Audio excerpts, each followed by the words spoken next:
Sugeng enjang para adiyuswa, sugeng pepanggihan malih wonten ing renungan padintenan adiyuswa ing dinten Kemis Kliwon 17 Februari 2020. Sumangga dinten punika kita nampi jejer aja nyenyamah Gusti. Aja nyenyamah Gusti.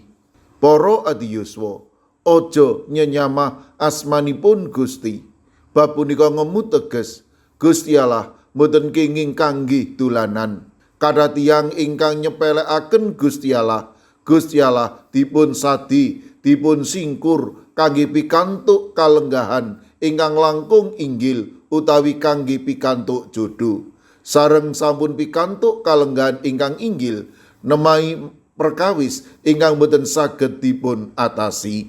Perkawis mekaten menika ingkang kelampahan ing bangsa Israel lan Filistin ingkang nyenyamah dhateng asmanipun Gusti.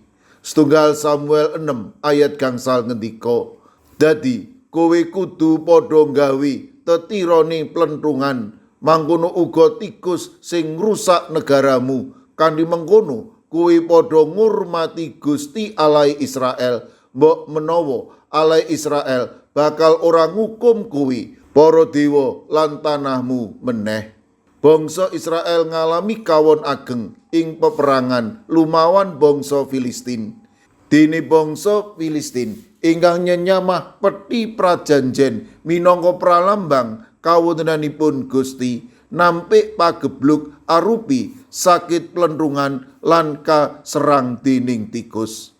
Para adiyuswa, bilanipun sampun ngantos kita lan anak putu kita nyenyamah dhateng Gusti. Nadyan kadosipun Gusti Allah menika mboten ketingal lan kita mboten nyumurupi, ananging saknyatanipun Gusti Allah menika wonten gesang lan mboten sare.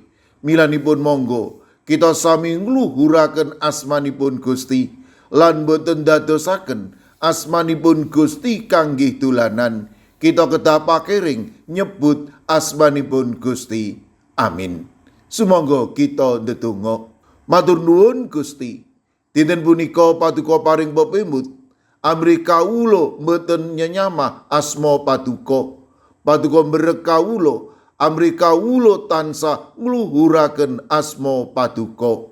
Kawula pasrahaken kawontenipun para adiyuswa dalasan anak putu kawula ing pundiya papan, monggo paduka ingkang reksa, paduka ingkang tansah ugi paring berkah lan panganti ing sedaya tata gesangipun. Mirunggan kawula pasrahaken sawetawis sedherek kawula ingkang wedal sakmangke nembe nandhang sakit lan ugi wonten ing pemulihan. Kawula pasrahaken sawetawis warga GKJ Magelang ingkang wedal sakmangke nembe nandhang sakit. Kawula pasrahaken Bapak Kusmartono wilayah kalih ingkang wedal sakmangke nembe mondok ing RST. Kawula pasrahaken ugi Bapak Sugianto wilayah gangsal ingkang badhe nampi operasi vaskuler. Kawula pasrahaken ugi kawontenipun Bapak Purwanto Hadi wilayah 7 ingkang wedal sakmangke nembe nandhang sakit, lan ugi kawula pasrahaken Ibu Yulita Muryanti Joko wonten ing Beseran ingkang ugi badhe nampi kemo. Mekaten ugi kawula pasrahaken Bapak Bambang Riyanto, Bapak Joko Rinanto, Bapak Joko Umboro, Bapak Budi Sutomo, Bapak Ibu Gatot, Ibu Suwadi, Bapak Mardiono, Ibu Marsudi, Ibu Sri Windardi lan Ibu Tulat. Kawula pasrahaken sawetawis sedherek kawula ingkang nembe nandhang sakit wonten ing GKJ Tuban, Bapak Yohanes Mudadi. Kawula pasrahaken ugi Ibu Nani Cahyono, Bapak Ibu Karyo, Bapak Ibu Toyo, Ibu Ngatini wonten ing GKJ Trangkil. Kawula pasrahaken Ibu Sutitah wonten ing Prambanan.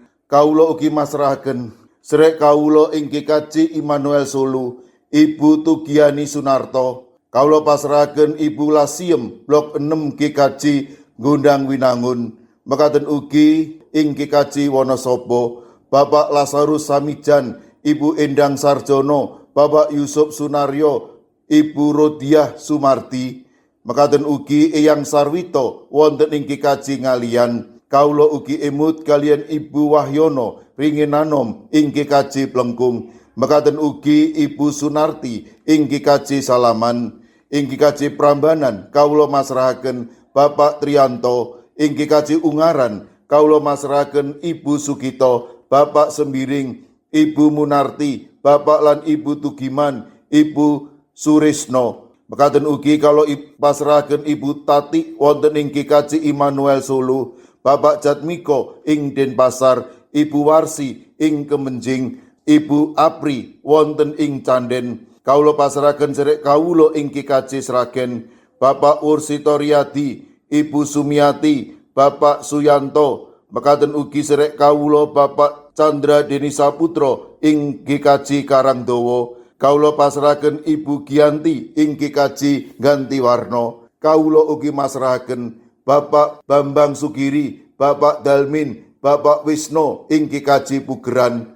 Kawula pasrahaken Ibu Warsini dalasan putranipun Yohanes Haryadi ing Watu Sigar. Mekaten ugi ing kikaji Mijen Bapak Budiono Arung Puji, Ibu Elizabeth Indarwati, Ibu Trikartono, Bapak Waryono, Bapak Moses Taji.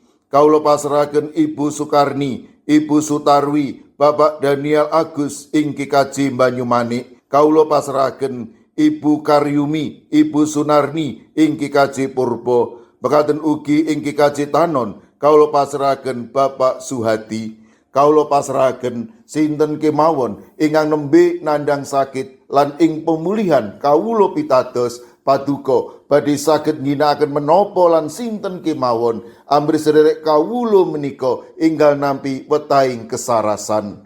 Sedaya pandonga lan pasambat kawula pasrahaken wonten ing Gusti kawula Yesus Kristus. Amin. Sumangga para adi yuswa kita tutup pepanggihan kita srana ngrepekaken kidung. Sumangga.